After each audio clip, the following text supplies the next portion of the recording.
여러분 반갑습니다. 마태복음 말씀 묵상 시간입니다. 우리가 이 땅에서 참된 천국을 경험하며 살아갈 수 있기를 간절히 소망합니다. 우리는 천국 하면 죽어서 가는 내세의 하나님 나라만 생각을 합니다. 여러분 물론 그것도 맞습니다. 예수님께서 재림하실 때에 이 천국 하나님 나라가 완성될 것입니다. 우리가 영생을 얻게 될 것이며 하나님 아버지와 함께 어린 양 예수와 함께 성령님과 함께 우리가 영원히 살면서 참된 평화와 생명과 희락을 맛볼 수 있을 것입니다.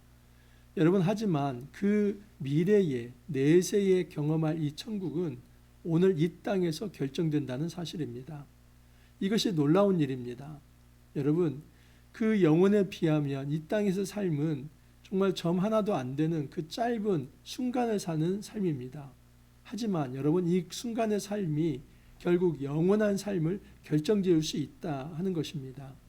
주님께서는 내세에 맛볼 그런 어떤 천국만 말씀하신 것이 아니라 지금 천국이 이 땅에서 이루어지고 있다라고 말씀을 합니다. 그래서 회개하라 천국이 가까이 왔다 하는 것입니다. 여러분 그 천국이 무엇입니까? 사실 예수님의 도래, 예수님의 임재, 그리고 예수님을 통해서 말씀의 통치가 이루어지는 것, 예수님을 통해서 하나님이 왕으로서 이 땅에 주권을 발하는 것, 이것이 천국이 임하는 것입니다. 중요한 것은 이 땅에서 하나님을 왕으로 모시고 그 하나님 백성으로서 천국을 경험하지 못한 자는 결코 내세의 영원한 하나님 나라를 경험할 수 없다 하는 사실입니다. 자, 그렇다면 이 땅에서 우리가 어떻게 천국을 경험할 수 있는가? 그리고 이 땅에서 천국을 경험한다는 것이 도대체 무엇을 의미하는가? 여러분 이제 오늘 수요일인데 수요일, 목요일, 금요일, 토요일까지 4일 동안 마태복음 13장입니다. 이 마태복음 13장은 마태복음 5장에서 7장만큼 중요하고 또 의미가 깊습니다. 마태복음 5장에서 7장이 산상수훈이죠. 그리고 이 마태복음 13장을 그 유명한 천국 비유라고 이야기를 합니다. 여러분 이 천국 비유를 사실은 이단들이 더 잘 써먹습니다. 말도 안 되는 짝풀이를 통해서 이 비유풀이라고 하는 거 모든 이단들이 공통적으로 쓰는 것입니다. 이 것에 정말 우리가 현혹되지 않기를 바랍니다. 정말 이 천국 비유가 무엇을 의미하는지를 먼저 정말 성경이 말하는 것, 가장 건강한 이 개혁주의 신학이 말하는 이 천국 비유가 무엇인지를 한번 잘 정리하시길 바랍니다. 그래서 이 땅에서 우리가 어떻게 하나님 백성으로서 참된 천국을 경험할 수 있을지를 한번 살펴보기를 원합니다. 오늘 말씀 먼저 마태복음 13장 1절에서 17절인데 저는 내일 말씀 23절까지 한번 살펴보겠습니다. 왜냐하면 소위 이 씨 뿌리는 비유가 1절에서 23절까지 연결되기 때문입니다. 1절 이하를 보면 그날에 예수께서 집에서 나가사 바닷가에 앉으심에 큰 무리가 그에게로 모여들거늘 예수께서 배에 올라가 앉으시고 온 무리는 해변에 서 있더니 예수님께서 5장에서 7장은 산 위에서 말씀하시는데 지금 13장 이 천국 비유는 바닷가 해변에서 말씀을 하십니다. 이 말이 이제 사실은 바닷가이지 이곳은 갈릴리 호수를 의미합니다. 그곳에 큰 무리가 모여들었습니다. 여러분 이 무리와 제자라고 하는 것이 분명하게 분리가 됩니다. 그런데 우리는 이렇게 생각할 수 있습니다. 태어날 때부터 무리가 따로 있고 제자가 따로 있다라고 생각을 합니다. 여러분 마태복음 5장에서 7장에서도 제가 말씀을 드렸지만 이 무리와 제자가 태어날 때부터 따로 구분되어 있었던 것이 아니라 말씀을 잘 받아들이는 그 무리가 제자라는 것입니다. 그래서 그 무리 중에 말씀을 잘 받아들인다면 제자가 될 것이지만 말씀에 거부하고 하나님 말씀 없이 자기 멋대로 살아간다면 그는 제자가 아니라 그냥 무리로 남아있다 하는 사실입니다. 그렇기 때문에 여기도 역시 지금 주님께서 천국 비유를 말씀하시는데 이 천국 비유에 대한 반응에 따라서 어떤 사람은 무리로 남을 수도 있고 어떤 사람은 제자가 될 수 있다 하는 사실입니다. 3절 이하를 보시면 예수께서 비유로 여러 가지를 그들에게 말씀하여 이르시되 씨를 뿌리는 자가 뿌리러 나가서 뿌릴새 더러는 길가에 떨어짐에 새들이 와서 먹어버렸고 더러는 흙이 얕은 돌밭에 떨어짐에 흙이 깊지 아니하므로 곧 싹이 나오나 해가 돋은 후에 타서 뿌리가 없으므로 말랐고 더러는 가시떨기 위에 떨어짐에 가시가 자라서 기운을 막았고 더러는 좋은 땅에 떨어짐에 어떤 것은 100배 어떤 것은 60배 어떤 것은 30배의 결실을 하였느니라. 귀 있는 자는 들으라 하시니라. 여러분, 앞으로 전개될 모든 천국 비유의 인문과 같은 비유가 바로 이 씨 뿌리는 비유입니다. 다시 말해서 나머지 천국 비유를 여는 비유라고 말할 수 있습니다. 열쇠와 같습니다. 그러므로 이 씨 뿌리는 비유를 제대로 이해하지 못한다면 나머지 천국 비유도 알 수가 없습니다. 먼저는 여러분, 예수님께서 이 천국 비유를 여실 때 이 씨 뿌리는 비유를 말씀하시는 것은 말씀을 전하는 자와 말씀을 받는 자의 그 관계, 그래서 말씀을 받는 이 태도와 반응이 결국 천국을 결정한다 하는 것을 예수님께서는 말씀하려고 합니다. 말씀을 받는 이 네 가지의 타입이 있다는 것입니다. 첫 번째는 길가입니다. 길가에 떨어진 씨는 새들이 와서 먹어버립니다. 그러니까 떨어지자마자 새들이 와서 먹기 때문에 더 이상 뿌리를 내릴 수도 없고 열매를 맺을 수도 없죠. 두 번째는 흙이 얕은 돌밭에 떨어진 씨입니다. 그래서 흙이 이제 얕기 때문에 그 씨가 깊게 뿌리내지 못합니다. 조금 뿌리내려서 싹이 나는가 하지만 곧 말라버리는 것입니다. 가시떨기 위에 떨어진 씨도 마찬가지입니다. 자라지만 가시의 기운에 막혀서 더 자라지 못합니다. 더러는 좋은 땅에 떨어졌다고 합니다. 그래서 이 좋은 땅에 떨어진 씨는 100배, 60배, 30배의 결실이 있을 것이다 라고 이야기를 합니다. 여러분, 내일 본문에 이것에 대한 해석이 있습니다. 18절 이하를 보면 그런즉 씨 뿌리는 비유를 들으라. 아무나 천국 말씀을 듣고 깨닫지 못할 때는 악한 자가 와서 그 마음에 뿌려진 것을 빼앗나니 이는 곧 길가에 뿌려진 자요. 길가에 뿌려진 자는 말씀이 전혀 단 한 톨의 씨도 그 마음에 다가가지 않는다 하는 것입니다. 그래서 말씀을 전혀 이제 깨닫지 못하는 것, 말씀을 듣긴 들었지만 도대체 이 말씀이 어떤 내용인지 알지 못하는 것입니다. 그것은 악한 자가 그 마음에서 빼앗아가기 때문입니다. 여러분, 제가 강단에서 설교를 할 때도 이런 경우가 실제로 있습니다. 분명히 제가 말씀을 전하고 그 말씀을 듣지만은 사단이 정말 그 제 말이 이제 강단에서 이제 선포되는 이 설교 말씀이 귀에 다다르기도 전에 그냥 귀에서 다다르면 그것을 사단이 뺏어가 버립니다. 실제로 이런 일이 있습니다. 여러분, 설교자는 눈빛을 보면 대개 그 사람이 말씀을 받는지 안 받는지를 알 수 있습니다. 말씀을 전하는데도 예를 들어서 일단은 관심이 없는 경우가 있습니다. 너무 무관심해서 그냥 자버립니다. 이거 역시도 말씀이 임하는데 그것을 사단이 채가버리는 것입니다. 단지 어떤 졸립거나 이것이 아니라 그냥 나는 이 시간에 내가 자야겠다는 의지를 가지고 있습니다. 교회당이 나와 있지만 몸은 나와 있지만은 전혀 말씀을 들을 준비가 되어 있지 않는 것이죠. 또한 이 머릿속에 잡념이 있습니다. 분명히 설교자의 눈은 바라보고 있지만 생각은 다른 데가 있습니다. 여러분, 설교자는 그런 것들이 보입니다. 안 보려고 해도 이 상대가 이 말씀을 어느 정도 수납하는지는 그냥 설교자라고 한다면 다 알 수 있는 것입니다. 지금 설교자를 바라보고 있지만 머릿속에서는 다른 생각을 하고 있습니다. 그러면 그 말씀이 들어가지 않지요. 여러분, 말씀에 대한 거부 반응을 일으킵니다. 어떤 안티 반응을 일으킵니다. 그래서 말씀을 이제 받는 그 순간에 그것을 나는 저건 받아들일 수 없어 하면서 자기가 가지고 있는 세계관과 그리고 고정관념과 편견과 그런 아집과 탐욕으로 인해서 그 말씀을 튕겨내버립니다. 이것도 역시 사단이 하는 일입니다. 여러분, 사단은 말씀에 대한 무관심을 갖게 합니다. 그래서 자버리게 합니다. 그리고 이 말씀이 임할 때에 또 다른 어떤 주파수를 막 돌려서 잡념에 빠지게 합니다. 온갖 잡소리와 이 어떤 잡념 이런 것들이 머릿속에 가득하기 때문에 말씀이 들어오지 않습니다. 적극적으로는 자기가 가지고 있는 이 세계관과 또 어떤 자기의 어떤 이제 탐욕 욕심 때문에 그 말씀을 적극적으로 밀어내 버리게 합니다. 그것이 무관심이든 또 아니면 정말 여러 가지 잡대한 생각 속에서 그 말씀이 혼선이 되어 들어오지 않든 아니면 적극적으로 자기가 가지고 있는 세상으로 생각으로 그 말씀을 밀어내 버리든 이 경우는 아예 말씀 자체가 그냥 마음에 들어오지 않는 귀에서 마음으로 내려오지 않는 그런 상태가 길가의 상태입니다. 20절 보면 돌밭에 뿌려졌다는 것은 말씀을 듣고 즉시 기쁨으로 받되 그 속에 뿌리가 없어 잠시 견디다가 말씀으로 말미암아 환난이나 박해가 일어날 때 곧 넘어지는 자요라고 합니다. 여러분 두 번째 부류가 있는데 그 부류는 어떤 부류냐면 말씀을 굉장히 잘 듣습니다.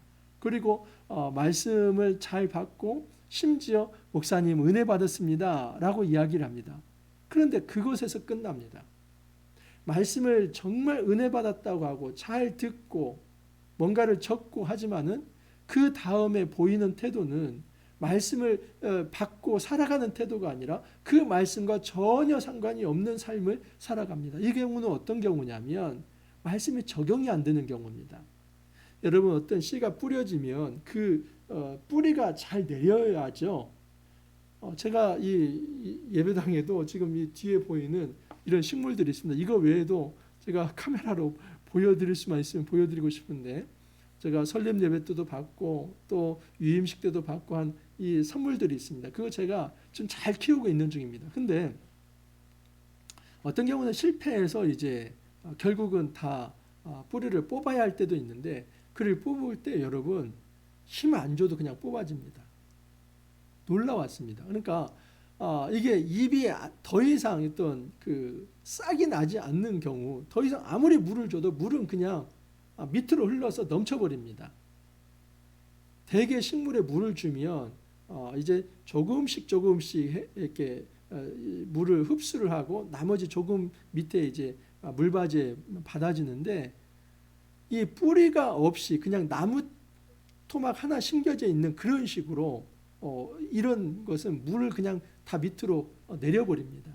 근데 뽑아보면 실제로 이건 나무 막대이지 거기에 잔털 하나가 거의 붙어 있지 않습니다. 여러분 우리가 이 씨 정말 이 돌밭에 뿌려진 씨는 뭐냐면 기쁨으로 말씀을 받고 은혜 받았습니다 하지만은 전혀 그것을 삶 속에서 적용해 보려 하지 않기 때문에 그 말씀이 그 삶 속에서 뿌리 내리지 못하는 것입니다. 뿌리 내리지 못하면 반드시 싹이 나지만 햇볕이 따갑게 내릴 수 있으면 그렇게 말라 비틀어집니다. 세 번째 부류는 어떤 부류냐면 가시떨기에 뿌려졌다는 것은 말씀을 들으나 세상의 염려와 재물의 유혹에 말씀이 막혀 결실을 하지 못하는 자요. 어느 정도 말씀을 듣고 기뻐하면서 은혜 받았다고 얘기를 하고 심지어 그 말씀을 잘 실천합니다. 적용합니다. 근데 문제는 무엇이냐면 시험을 못 이기는 이 신앙이 있습니다. 그래서 이 말씀을 잘 받고 배우고 또 그것을 실천해 보고 그래서 어느 정도 좀 성장이 있는 것 같은데 결정적 시험을 만날 때 넘어져 버립니다. 그게 돈의 시험이 있고요.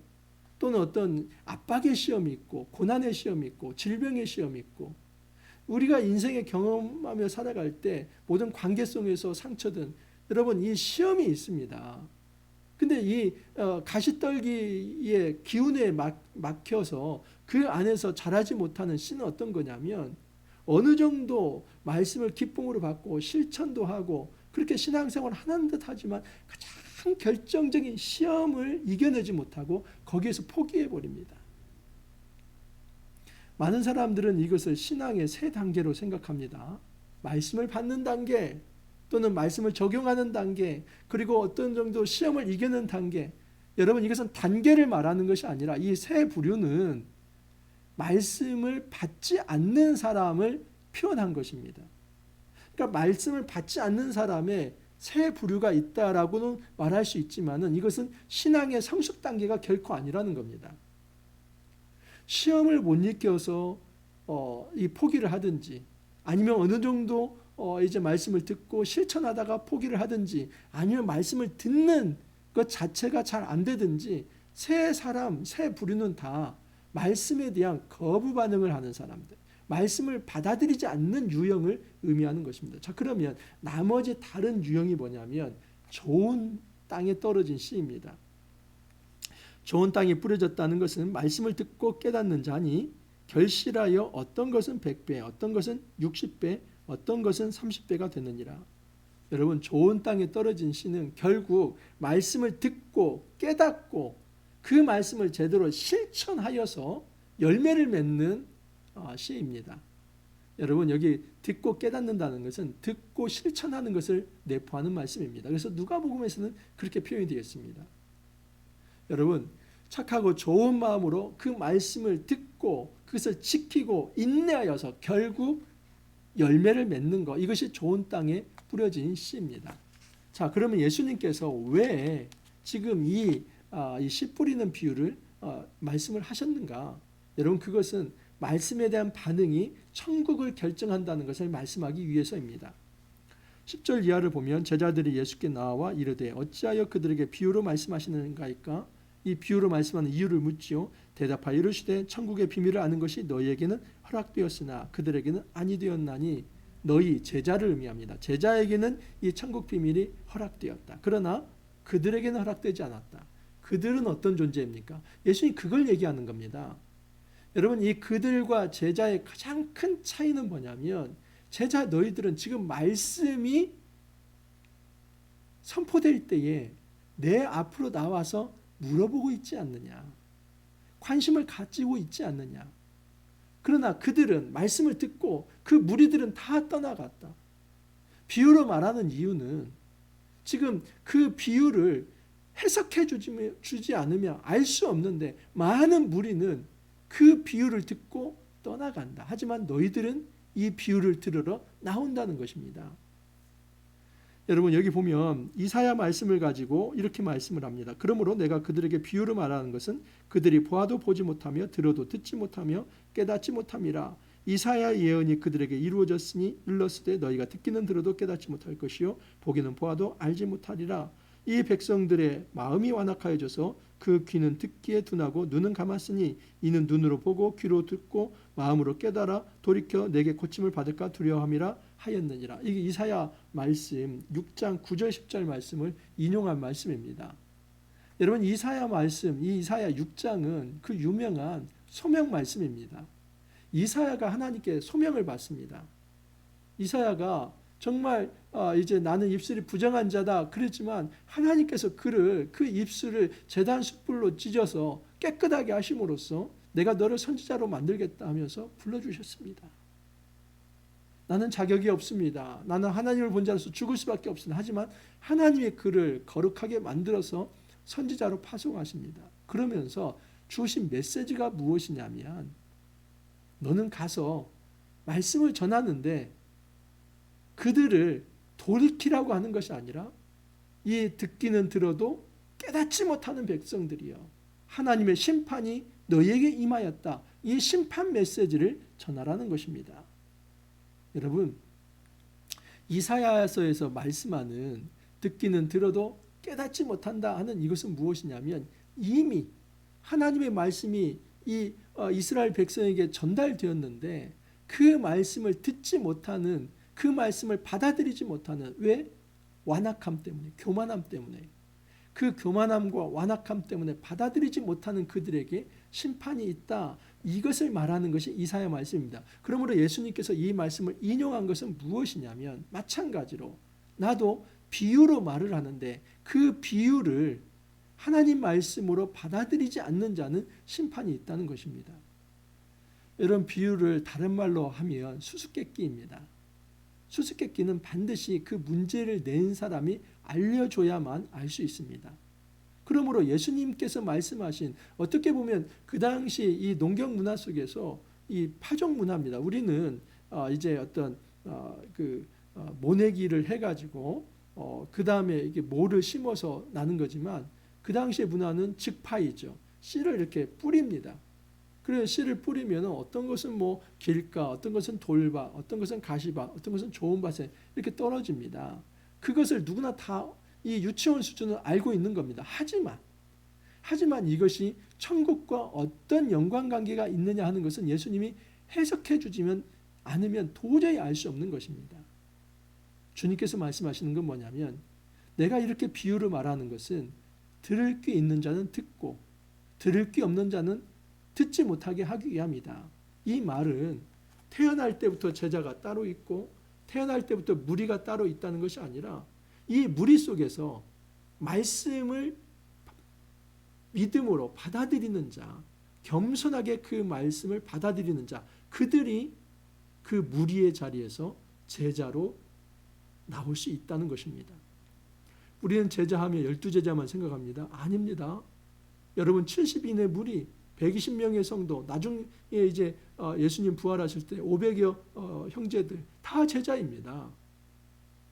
우리는 이 제자라고 하는 것을 어떤 성도들 중에서 특출나게 제자 훈련 받은 12사도와 같은 존재를 제자라고 하는데 그렇지 않습니다. 성경은 예수 믿는 모든 백성을 다 제자라고 얘기한 것입니다. 그러므로 무리와 제자는 완전히 다른데 무리는 말씀을 듣지만 듣고 떠나버리는 자이고 제자는 그 무리 중에서 말씀에 반응하면서 나와서 단지 은혜 받는 정도가 아니라 조금 실천해 보는 정도가 아니라 시험을 받아서 넘어지는 정도가 아니라 주님 오시는 그날까지 내 생이 다하는 그날까지 말씀을 듣고 깨닫고 지키고 인내하여서 이 하나님 나라의 천국 열매를 맺고 사는 삶, 이것이 진짜 제자라고 얘기를 하고 그들에게 천국이 임한다는 것을 말씀을 합니다.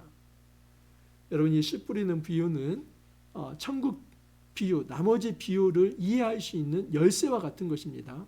왜 열쇠와 같냐면 말씀을 듣는 태도가 없이는 천국은 너희들에게 허락되지 않는다는 그 메시지를 주기 때문에 그렇습니다. 우리가 이 땅을 살아가면서 정말 천국을 이 땅에서 소유하며 그 천국 백성으로서 이 하늘의 평화를 누리고 또 하늘의 생명을 맛보기를 원한다면 말씀에 반응해야만 합니다. 하나님 말씀이 선포될 때에 함부로 여러분 그 말씀을 가볍게 여기거나 또는 무시하거나 아니면 다른 잡념 속에서 그리고 내가 가지고 있는 세계관 속에서 그 말씀을 밀어내거나 그렇게 하지 마십시오. 어떤 분들은 그 말씀을 받지 않기 위해서 그냥 이 철갑을 두르는 사람도 있어요. 방탄조끼. 그래서 말씀이 좀 들어가야 하는데 이 방탄조끼를 입으니까 말씀이 튕겨져 나가는 것입니다. 그거 다 무장해제해야만 합니다. 내가 가지고 있는 고집들, 아집들 내려놔야만 합니다. 주님께서 말씀하십니다. 말씀을 제발 적용하라고 말씀합니다. 적용하지 않으면 뿌리가 안 내립니다.